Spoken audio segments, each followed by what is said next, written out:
कमी करून देतो. मराठी कॉमेडी आपला स्वागत आहे. आपण आज काय कॉमेडी करतात बघू मित्रांनो. आधी आपण मात्र चालायला की चालल्याशिवाय तब्येत कसं कमी व्हायचं का? उभा राहाय की चल, उभा राहून तब्येत कमी होणार आहे. हा अरे नादर आहे की यार मग तू 10 मिनिटात लगेच कमी होणार.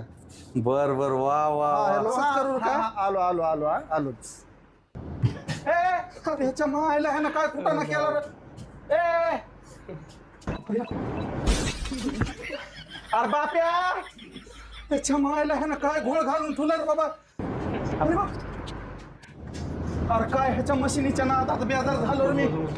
बाप्या अण्णा तू कालपासून घरी गेला नाही? अरे भाड खा मशीन बंद कर आधी.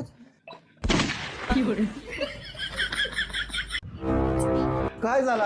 हो तिकडे फालतू साल्या. ये बाहेर तुला दाखवितो. लाईक आणि सबस्क्राईब मित्रांनो व्हिडिओ